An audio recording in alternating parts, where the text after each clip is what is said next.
Es el día 10 de febrero de 1998 y acá estamos charlando con vos, Daniel, con mucha alegría. Lo que te decía recién y que vos querías que lo grabara, con todo gusto, es el profesor que le enfrentamos con la siguiente propuesta o con la siguiente declaración: que Jesús vino al mundo y tenía que ser santo, tenía que morir por nosotros, pero también tenía que formar 12 hombres a su misma imagen, para poder decirles al final de la instrucción: como me envió el Padre, así también yo os envío. Entonces el profesor dice, es una cosa figurativa esto, ¿no? Pero el profesor dice, bueno, ¿cuántos años tiene para hacerlo? Bueno, el Señor vino al mundo, estuvo 33 años en la tierra. Bueno, eso es tiempo de sobra para formar 12 hombres a la imagen de Cristo. Sí, pero aportamos, 30 años estuvo en silencio y solamente 3 años y medio se ocupó de esa formación. Pero eso es un tiempo muy corto. No, yo creo que necesitaríamos 7 años por lo menos para formar hombres a la imagen de Cristo. Tendríamos 3 años y medio de teología por lo menos. Podríamos hacer un curso rápido y después la práctica y me parece, bueno, haciendo un estudio intensivo puede ser que podamos formar nosotros 12 hombres en 3 años y medio. Entonces le decimos, le aportamos un detalle.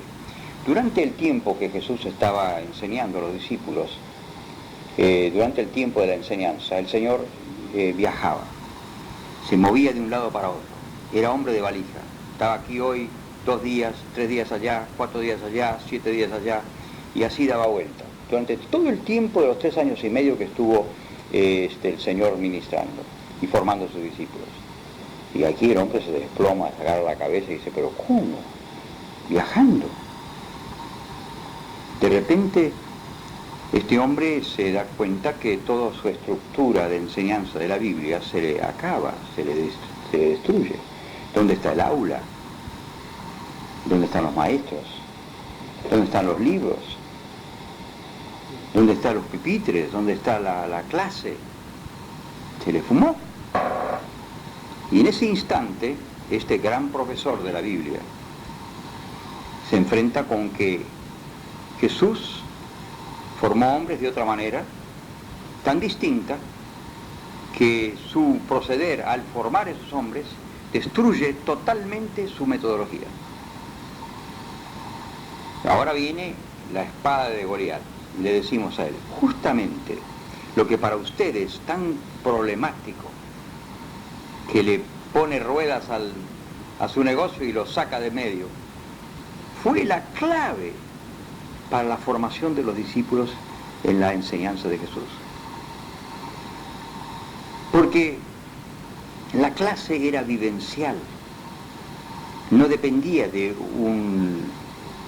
un edificio, de un aula, de maestros, de libros, dependía de una persona que tenía que vivir delante de sus discípulos, porque era la vida de Cristo que se iba a plasmar sobre la vida de los discípulos.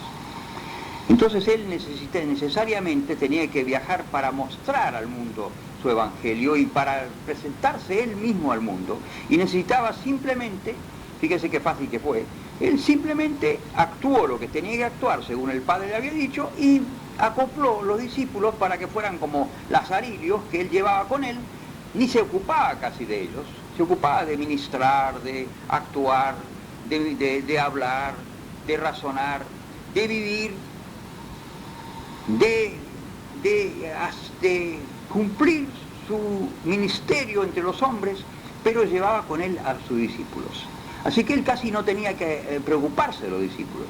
Después, al final de una jornada, se juntaba con ellos, tenía preguntas que le hacían, el Señor le aclaraba ciertas cosas, pero la clase se componía de mostrarse a sí mismo en todo el valor de su función como hombre de Dios, como obediente al Padre y proyectando el reino de Dios en la tierra, y llevar consigo a sus discípulos.